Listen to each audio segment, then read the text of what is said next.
இல்ல இவங்க சொல்றாங்க 80% தான் இவங்க சொல்ற மாதிரி போலாம். ஆனா 20% என்னோட சகோதரி பக்கத்துல பிஇ கம்ப்யூட்டர் சயின்ஸ், நான் எதார்த்தம் பேச வரேன், கோல்டு மெடலிஸ்ட். அவங்க வீட்டுக்காரர் வந்து காவல்துறையில நல்ல பணியில இருக்காங்க. இன்னைக்கு அவங்க நிலைமை என்ன தெரியுமா? அவங்களுக்கு வெளியில போய் நம்மள மாதிரி மீட்டிங்ஸ்லாம் அட்டன் பண்ணணும், நல்லா ஜாபுக்கு போகணும்னு சொல்லி ஆசை. ஆனா வீட்டுல என்ன சொல்றாங்க, இல்லப்பா நீ 2 பெண் குழந்தைகள் இருக்கு பாத்துக்கோ. அங்க வந்து எங்களுக்கு என்ன வெறும் பேச்சுதான் பேசுறோம், என்ன வெற்றி பாதையை நோக்கி போயிருக்கோம். சரி இத்தனை பேர் வந்திருக்கமே, காலையில நம்ம வெற்றியே மறந்துடுவாங்க, கொஞ்சம் மகளிர் தினத்தை யாரும் வச்சு நம்ம போல போறாங்களா? நிச்சயமா ஏங்க நேற்று என் பர்த்டே போன வருஷம் எனக்கே நடந்துச்சுப்பா. வெளிநாட்டுல இருக்கும்போது மிஸ் பண்ண மாட்டாரு, 2 நாள் கழிச்சு சொல்றாரு, இருப்பா பெட்டேசு மாசம் வெற்றியே வந்துச்சா? ஆமாங்க முடிஞ்சு போச்சு. போன வருஷமா விட்டேன் வீட்டுல இருந்தாரு. ஆனா ஒரே ஒரு நல்ல விஷயம் பண்ணாப்பா, எப்பா நீ நம்ம தம்பி பர்த்டேவை கொண்டாடணும், என் பர்த்டேவை கொண்டாடணும். இந்த வருஷம் ஆச்சு, கல்யாணம் ஆகி 18 வருஷம் ஆச்சு கொண்டாடணுமா? கேக் வெட்டி இத்தனை நாள் இல்லாத இன்னைக்கு என்னப்பா உனக்கு அக்கறை? ரொம்ப நன்றி, நீங்க சொன்னது நன்றி, முடிச்சு வச்சா. அப்படித்தான் நம்ம வாழ்க்கை போகுது. இப்ப எல்லாரும் யோசிப்போம், இப்ப மதியம் நம்ம இங்க சாப்பிட்டோம், நைட்டு போய் என்னடா சமையப்படி யாரும் நினைக்கலன்னு சொல்லுங்க. மாவு இருக்கிறவங்களும் சொல்லுவோம், மாவு இல்லைன்னா என்னடா பண்றது? நமக்கு தோல் கொடுக்கறது எதுவும் தெரியுமா? மாவு. இன்னொன்னு சொல்லுமா, கோலம் வந்து கம்பு டிஃபரெண்டா ஆட்டுவோம். கம்பு மாவு, வேப்ப மாவு, தெனை மாவு ஆட்டி வச்சுட்டு வருவோம், அது கொஞ்சம் டிஃபரெண்டா செய்வோம். ஆனா செய்யணுமா வேண்டாமா? இல்லம்மா இன்னைக்கு உனக்கு மழை இருக்குன்னா நீ சும்மா போயிட்டு வந்துட்ட, நீ போதாங்க வாங்கல ஆயிரம் என்ன கணக்கா சொல்லுவான்னு சொல்லுங்க, சொல்லுங்க பார்க்கலாம். வெற்றி பாரு நான் ஒதுக்குறேன், யாரும் சொல்ல முடியுமா? கண்டிப்பா சொல்ல முடியாது.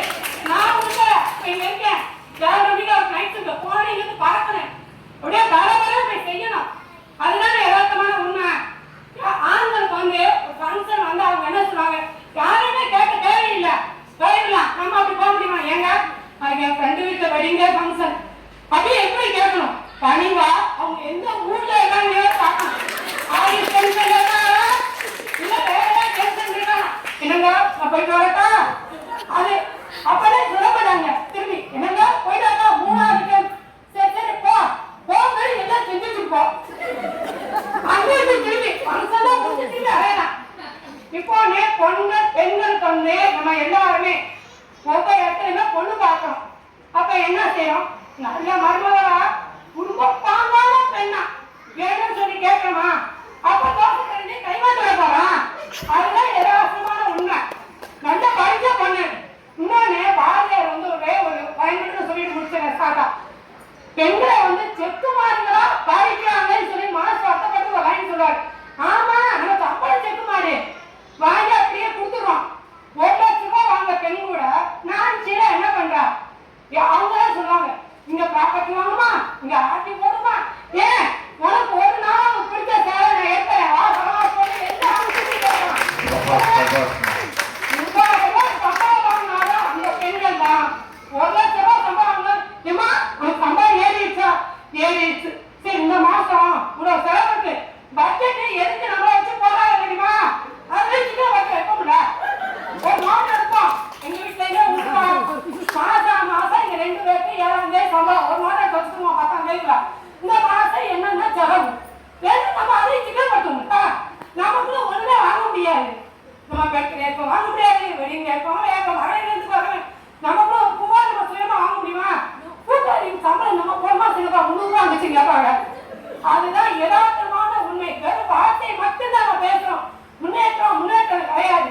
முந்தைய 6 மாதங்களுக்கு மட்டும்தான் ஹார்மோன் ஊசி போட்டாங்க. இப்ப என்ன சின்ன சிறார்கள் முதியோர்களுக்கு வெளியே போயிட்டு சேஃப்டியா வர முடியுதா? ஆசிரியர் வீச்சுக்கும் அறிவாள் வெட்டுக்கு என்னைக்கு நம்ம பயப்படாம வெளியே போறோமோ